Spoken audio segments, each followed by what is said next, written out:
नमस्कार, जोहार। स्वागत है आप सभी का संकल्प से सिद्धि कार्यक्रम में।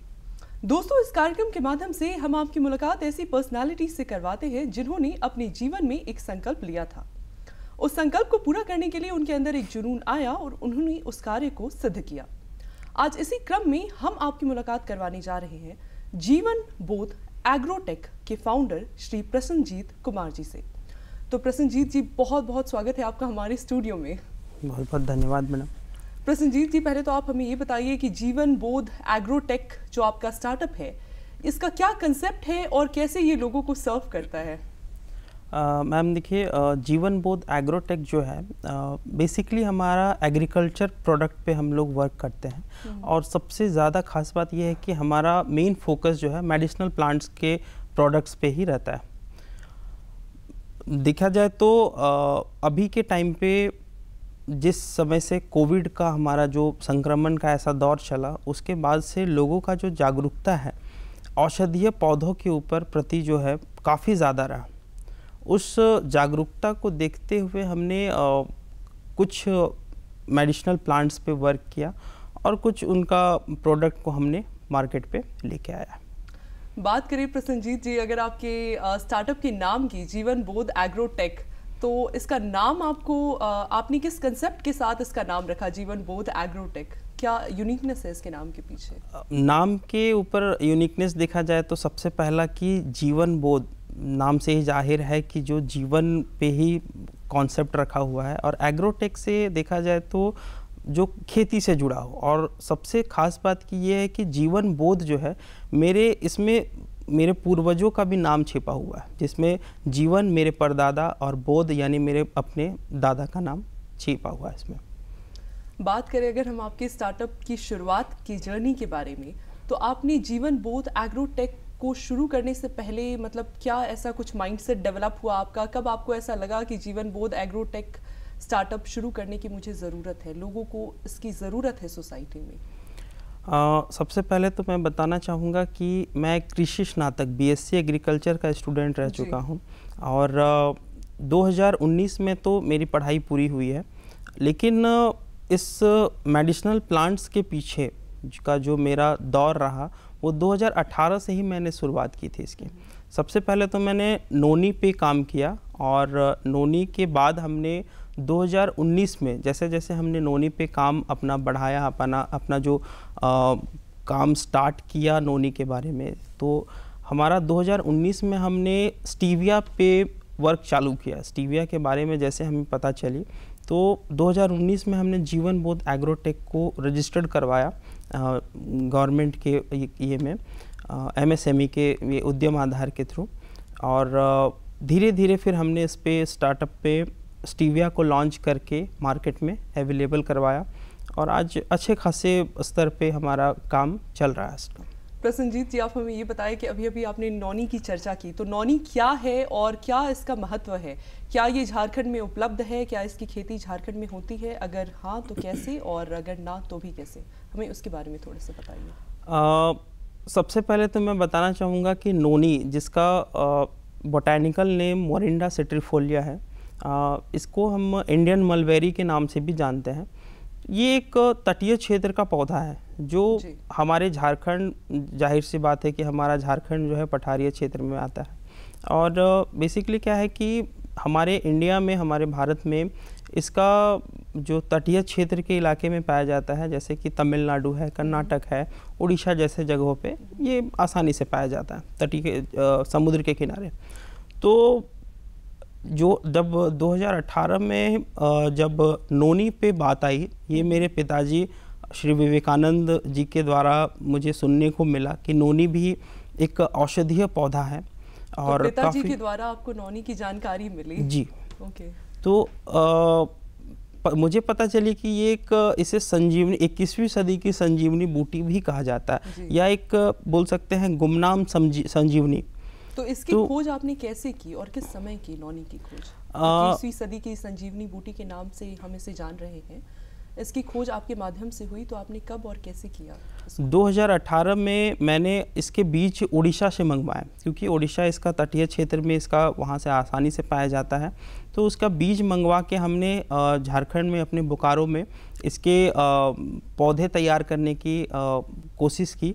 तो सबसे बड़ा हमारा चैलेंज क्या रहा कि इसमें जो बीज इसका होता है, इसका जो बाहरी खोल होता है, जो सीड कोट जिसे हम बोलते हैं, वो काफ़ी मोटा होता है।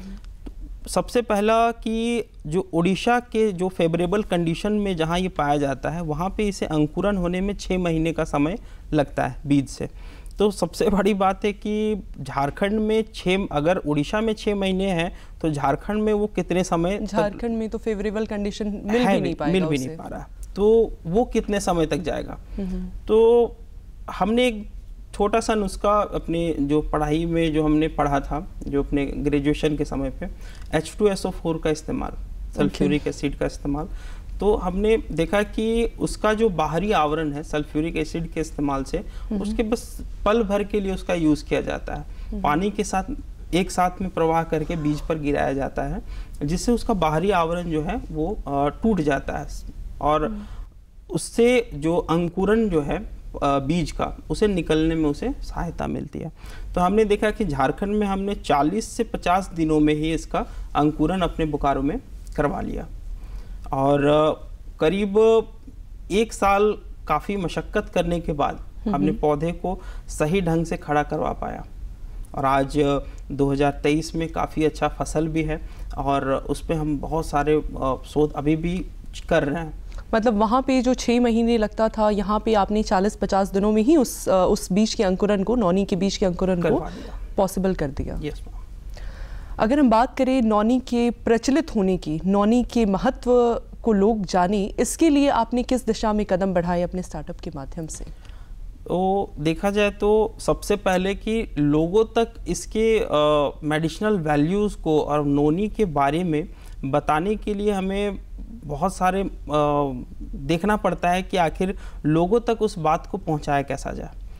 तो जीवन बोध एग्रोटेक के थ्रू हमने क्या किया कि सबसे पहले तो स्टीविया पे वर्क किया, और स्टीविया के पीछे हमने जैसे जैसे हमारे कस्टमर्स बनते गए, उन कस्टमर्स को हमने नौनी के बारे में भी बताना चालू कर दिया। नौनी के बारे में उन्हें बताया, नौनी के बारे में उन्हें मैंने पूरा समझाया, उसका इतिहास भी तक बताया। ऐसे नौनी का जो संस्कृत में इसका आयुष्क नाम है, यानी कि उम्र बढ़ाने वाला। ये बेसिकली क्या करता है कि बहुत सारे आदिवासी जनजाति जो हैं इसका सेवन करते थे अपनी उम्र को काफ़ी लंबा रखने के लिए। आदिवासी जनजाति। और अगर इतिहास में देखा जाए तो द्वितीय विश्व युद्ध के दौरान बहुत सारे सेनाओं को इसका यूज़ करवाया गया, ताकि उनका जो बल है, जो उनका स्टैमिना है, वो बरकरार रखा जाए। तो इससे साफ जाहिर है कि ये जब आपके शरीर के सेहत को इतना अच्छा बना रहा है, तो लोगों तक तो ये पहुंचना चाहिए।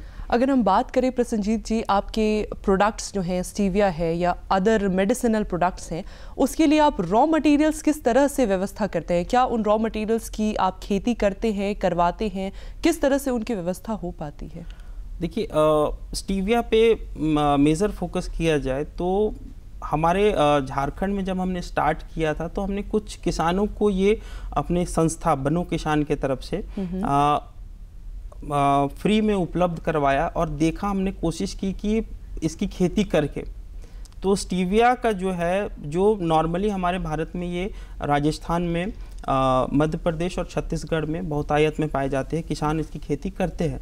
वहाँ का जो पत्ती का जो मिठास होता है, तो हमने देखा कि झारखंड में जो हमने उगाया उसमें मिठास की कमी काफ़ी ज़्यादा, उसमें मिठास में कमी आया। तो हमने देखा कि अगर इसे मार्केट में जल्दी से जल्दी लाना है, तो कुछ ना कुछ तो हमें दूसरा उपाय करना पड़ेगा। तो हमने क्या किया कि धार जिला जो मध्य प्रदेश में स्थित है, वहाँ के कुछ किसानों से हमने कॉन्ट्रैक्ट फार्मिंग की शुरुआत की, जिसमें बायबैक जो उत्पादन के बाद का जो खरीद का रहता है, तो हम जीवन बोध एग्रोटेक के माध्यम से वो जो भी उत्पादन आया वो हम करते हैं। और उत्पादन का बायबैक करने के बाद हम अपने बोकारो में ही इसका ग्रेडिंग करने के बाद, पत्तियों की छटाई करने के बाद इसका पैकिंग करके पूरे अभी 10 राज्यों में इसका हम मार्केटिंग कर रहे हैं। तो अगर बात करें उन प्रोडक्ट्स की खेती के बारे में, तो क्या उन प्रोडक्ट्स की खेती आप उन्हीं पर्टिकुलर प्लेसेस में करवाते हैं जिन पर्टिकुलर प्लेसेस में एक फेवरेबल कंडीशन उन्हें मिल पाती है? देखिए, एक तो हो गया कि जैसा कि मैंने सबसे पहले बताया कि नोनी, मैंने उसे फेवरेबल कंडीशन से हटा करके झारखंड में लगा दिया। अभी रह गया स्टीविया पे। तो मेरा एजुकेशन ख़त्म होने के बाद सबका एक सोचना रहता है, हर एक नए युवा का सोचना रहता है कि मैं करूं क्या। तो अगर मैं सिर्फ पौधों को फेवरेबल कंडीशन में उगाते रहना स्टार्ट कर दिया रहता तो मुझे कहीं ना कहीं आगे जाके अपने घर में आय का एक स्रोत में दिक्कत तो आती। तो स्टीविया पे मैंने काफ़ी सोचा कि इस पे मेहनत मैं करूं, कि इसको फेवरेबल कंडीशन मैं झारखंड में ही बनाने की कोशिश करूं, आखिर क्यों ये मिठास नहीं आ पाए। लेकिन एक कहावत है कि भूखे भजन ना होए गोपाला। तो अगर उस कहावत पे गए तो इसमें कैसा है कि आप कुछ भी काम करें तो उसमें आपका कुछ आना चाहिए, क्योंकि मेरा जो कार्य क्षेत्र है इतना बड़ा है और उसको संभालने के लिए फ़िलहाल तो मेरे भाई लोग मेरे साथ रहते हैं और मेरी बहन भी साथ में है, लेकिन एक होता है ना कि इनकम जनरेशन होना चाहिए। तो स्टीविया को मैंने फेवरेबल कंडीशन में उगाने का तब मैंने नहीं सोचा कि मैं झारखंड में उगा करके ज़बरदस्ती करके सेल करूं। मैंने सोचा कि नहीं, इसको इनकम जनरेशन का एक सोर्स मान के क्यों ना फ़िलहाल के लिए मैं जहाँ पे अच्छा हो रहा है, जो मध्य प्रदेश में हो रहा था, मैं वहाँ से इसका कारोबार स्टार्ट करूं। तो मतलब मध्य प्रदेश में अगर एक अच्छा फेवरेबल कंडीशन मिल पा रहा है तो वहीं के फार्मर से आप खेती करवा के यहाँ पे उसको मंगा के प्रोडक्ट्स को डिस्ट्रीब्यूट कर रहे हैं। प्रसन्नजीत जी, आपने अभी अपने फैमिली मेंबर्स की चर्चा की, तो अपने फैमिली मेंबर्स का आपका कितना सपोर्ट रहा था, आपके फ्रेंड्स का, आपके फैमिली का, माता पिता का, भाई बहन का, जब आप ये स्टार्टअप शुरू कर रहे थे? सबसे पहला मेरा जो सपोर्ट रहा मेरे पिताजी, उनका काफ़ी ज़्यादा सपोर्ट रहा। क्योंकि एक होता है कि अगर बच्चा पढ़ रहा है और उसकी पढ़ाई पूरी होने वाली है तो किसी भी माता पिता का रहता है कि आखिर मेरा बेटा आगे जाके करे क्या, आखिर कहीं ना कहीं उसे कमाई की ज़रूरत तो पड़ेगी। तो इस क्षेत्र में मेरे बाबूजी जो हैं, उनका मानना था कि मेरा बेटा नौकरी तो नहीं करेगा, किसी की नौकरशाही उनके भी मतलब एक होता है कि उन्हें भी कभी नौकरी पसंद नहीं थे।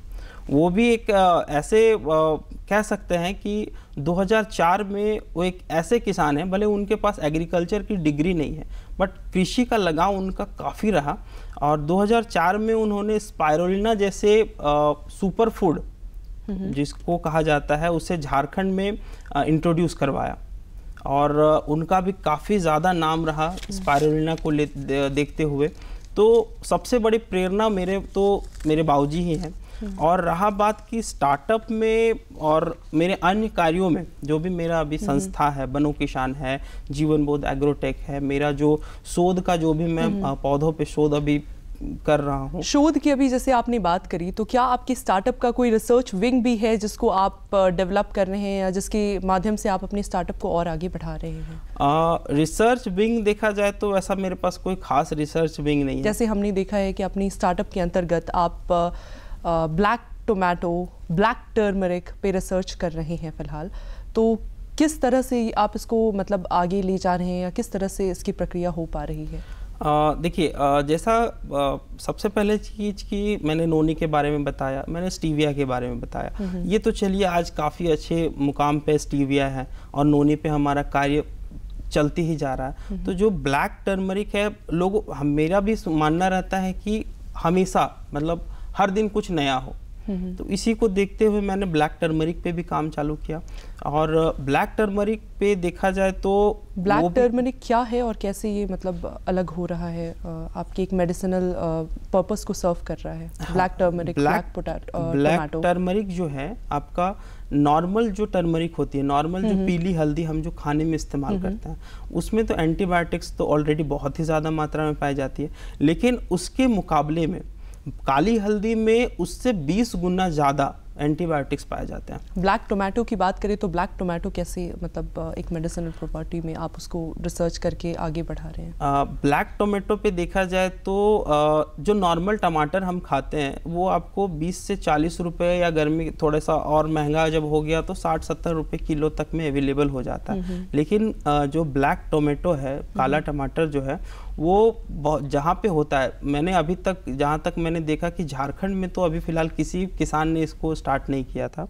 तो ब्लैक टोमेटो जो है 600 से 700 रुपए किलो बिकने वाला एक फल है, एक सब्जी है, और ये नॉर्मली डायबिटीज के पेशेंट्स के लिए काफ़ी ज़्यादा लाभदायक है। तो अगर हम इसे जीवन बोध एग्रोटेक से जोड़ें और इसका डायरेक्ट टमाटर को ही जीवन बोध एग्रोटेक से इस मार्केट में अवेलेबल करवाएं, मानते हैं कि 600-700 रुपये लोगों के लिए काफ़ी बड़ी बात है। लेकिन अगर हम इसकी खेती काफ़ी बड़े पैमाने पे जीवन बोध एग्रोटेक के माध्यम से करवाएं और इसका जो बिक्री मूल्य है इसको कम कर दें, तो काफ़ी लोगों को ये लाभदायक रहेगा। बिक्री मूल्य कम कर देने से हम ये देख पा रहे हैं कि काफ़ी लोगों को लाभदायक हो पा रहा है। लेकिन अगर हम बात करें प्रसन्नजीत जी कि आप अपने स्टार्टअप में रेवेन्यू जनरेशन कैसे कर पा रहे हैं इन सब के माध्यम से, तो उसके ऊपर थोड़ा हमें बताएं।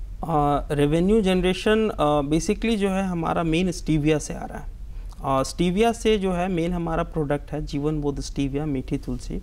अभी 10 स्टेट पे हम इसके मार्केटिंग पे काम कर रहे हैं और इसका जो बिक्री मूल्य है करीब 99 रुपये का एक पैकेट आपको मिल जाता है, जो एक आदमी के लिए महीने भर का एक डोज हो सकता है, जो 2 से 3 टाइम अगर यूज़ करते हैं तो इसमें जो इनकम जनरेशन है हमारा करीब 2020 से हमारा काफ़ी अच्छा से स्टार्ट हो गया था इसका, और बिक्री लोगों तक काफ़ी अच्छे बड़े पैमाने पे ये पहुंचना भी चालू कर गया।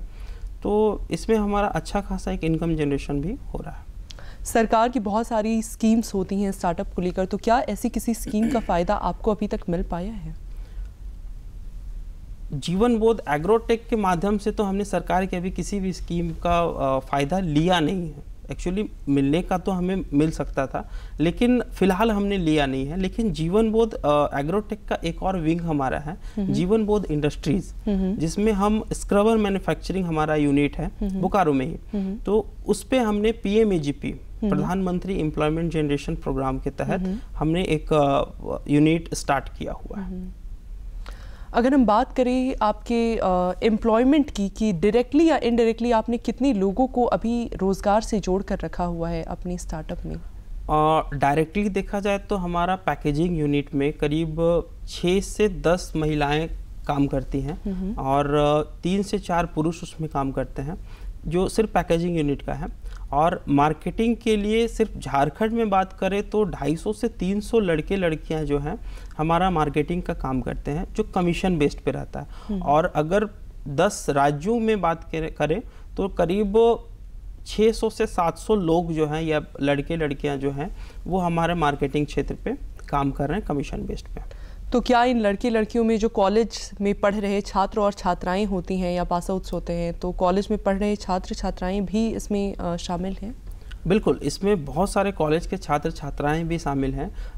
2 तरीके से ये शामिल होते हैं। एक तो हो गया कि जो पार्ट टाइम जॉब की तरह मार्केटिंग करती हैं या करते हैं, उनके द्वारा जो सेल किया हुआ जो हमारा प्रोडक्ट है उनका कमीशन उनको मिल जाता है, जो पढ़ाई में उनको काफ़ी ज़्यादा मदद करती है। और एक दूसरा क्या है कि अभी MBA BBA वाले स्टूडेंट्स को या हमारे एग्रीकल्चर डिपार्टमेंट में भी जो भी स्टूडेंट्स हैं उनको भी इंटर्नशिप के लिए किसी कंपनी या फर्म के साथ जुड़ना पड़ता है। तो जो मार्केटिंग क्षेत्र पे अपना ट्रेनिंग करना चाहते हैं वो भी हमारे साथ जुड़ के अपना ट्रेनिंग कंप्लीट करके, और जो भी वो हमारे जो मार्केटिंग स्ट्रेटेजी हमारा सीखने के लिए आते हैं, उस सीखने के दौरान जो भी वो हमारा प्रोडक्ट सेल करते हैं उसका स्टाइफन उनको उनके हाथ, मतलब अगर देखा जाए तो आपने जो भी युवक हैं युवतियां हैं उनको आपने एक रोजगार के तौर पे जोड़ के रखा है, लेकिन सैलरी बेस्ड नहीं है। आप उनको रेवेन्यू का पार्ट शेयर कर देते हैं जो कि उनकी पढ़ाई में भी काम आता है।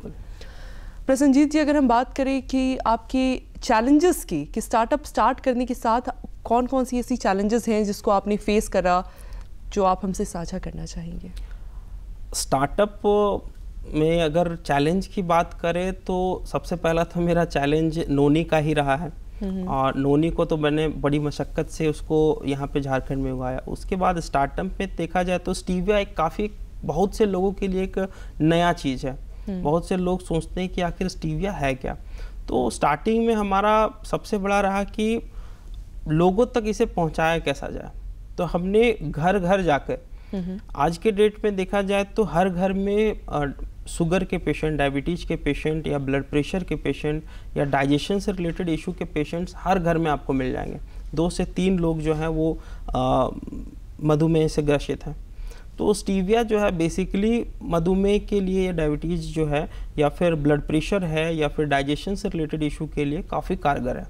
और इन लोगों को हमने टारगेट किया और सबसे बड़ा था कि ये लोगों तक हमने घर घर जाके हमने बात अपनी पहुंचाई, इसका प्रमोशन किया, लोगों तक पहुंचाया बात को कि ये से आप दवाई की तरह नहीं, एक रोज़ाना जो आप डाइट यूज़ करते हैं खाने में अपना, तो उसमें चीनी के विकल्प में आप इसका इस्तेमाल करें। तो सबसे बड़ी बात है कि जो चीनी जो है अभी एक कह सकते हैं कि एक नुकसान का जगह बना हुआ है। कहीं ना कहीं चीनी आपको नुकसान ही पहुंचा रहा है और उसके मुकाबले में जीवन बोध स्टीविया जो है आपका काफ़ी ज़्यादा फायदेमंद रहेगा क्योंकि ये बिल्कुल प्राकृतिक मिठास है। तो क्या जो आपके कस्टमर्स होते थे या क्लाइंट्स होते थे शुरुआत में, उनकी तरफ से भी आप कुछ चैलेंजेस फेस करते थे अपने प्रोडक्ट को उनको दे पाने से पहले?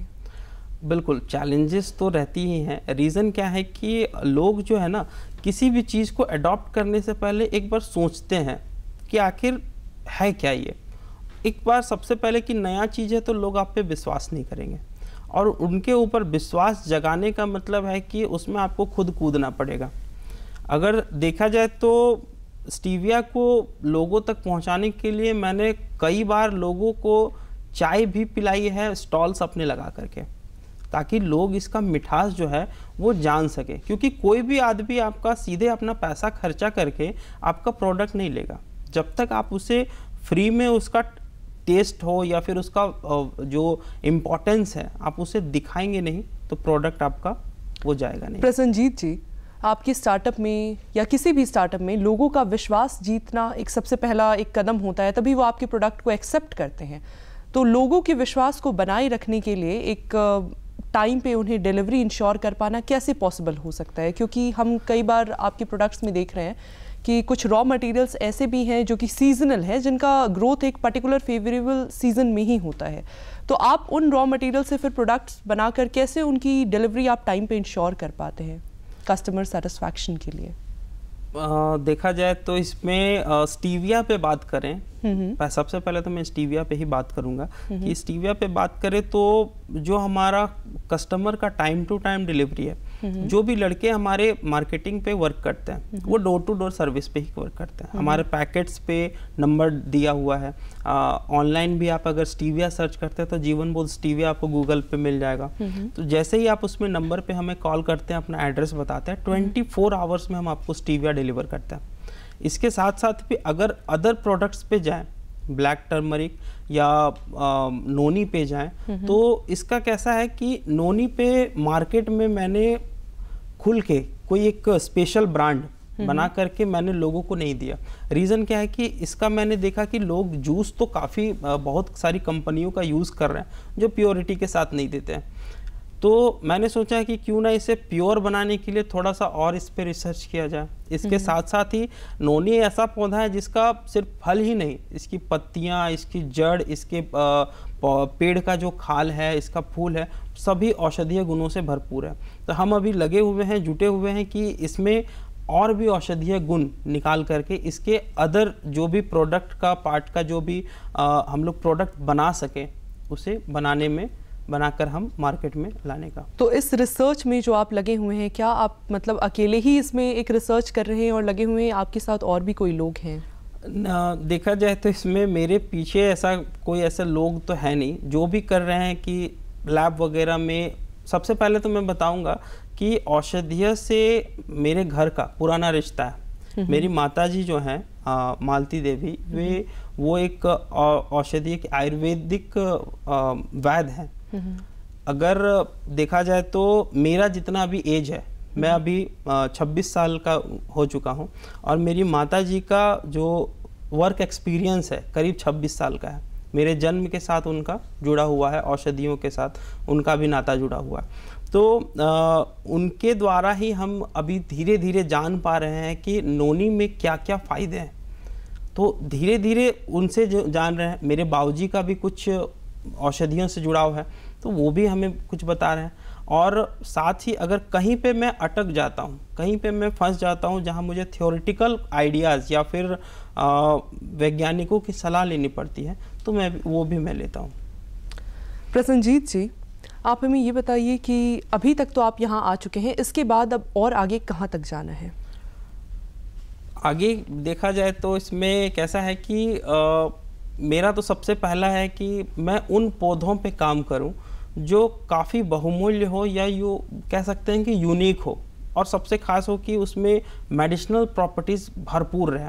उसे मैं झारखंड में उगाना चाहता हूं। उसके लिए किसी प्रकार का फेवरेबल कंडीशन उसे देना पड़े तो मैं उसे दे के कोशिश करता हूं, भले वो मेरे बजट में रहे ना रहे। तो सबसे मेरा बड़ा मोटिव है कि मैं उसको यहाँ पे उगाऊं, और धीरे धीरे उसके द्वारा लोगों को जोड़कर या किसानों को जोड़कर एक सबका एक मेल मिलाप करके एक एम्प्लॉयमेंट जनरेशन का एक लोगों के लिए चालू करूं। साथ ही हम आपसे ये भी जानना चाहेंगे कि आप हमें संक्षेप में बताएं कि अगर कोई नवयुवक या कोई भी व्यक्ति अगर एक नया स्टार्टअप करना चाहता है, एक नया स्टार्टअप खोलना चाहता है, तो उसके लिए क्या संदेश है आपके? सबसे पहला मेरा संदेश तो उनके लिए यही रहेगा कि आज के डेट में कुछ भी बेचना मुश्किल नहीं है, लेकिन अगर बेचने की कला आपके पास है तो आप पत्थर भी बेच सकते हैं।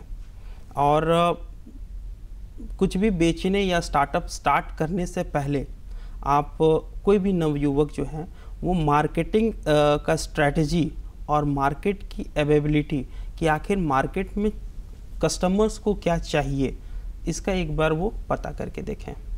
क्या डूज एंड क्या डोंट्स होने चाहिए, संक्षेप में बता सकते हैं? डूज में क्या है कि सबसे पहले तो वो अपना मार्केटिंग में जितना भी समय दे सके। अगर वो स्टार्टअप जस्ट नॉर्मल है कि मार्केटिंग, कुछ भी चीज़ आप बनाते हैं तो उसको तो बेचना पड़ेगा ही। तो बेचने से पहले क्या है कि उनको मार्केट में जाना पड़ेगा, अपना फुल टाइम देना होगा। और डोंट्स में क्या है कि अपना माइंड को कॉन्सेंट्रेट इधर उधर ना करके सिर्फ और सिर्फ अपने स्टार्टअप पे रखें। प्रसन्नजीत जी, आप हमारे कार्यक्रम में आए और आपने हमारे दर्शकों को इतनी विशेष जानकारियां दी, इसके लिए आपका बहुत बहुत धन्यवाद, आभार। Thank you ma'am. अगले कार्यक्रम में आपसे फिर मुलाकात होगी किसी ऐसी ही नई पर्सनालिटी के साथ में। तब तक के लिए हमें और हमारी पूरी टीम को दीजिए इजाजत। नमस्कार, जोहार।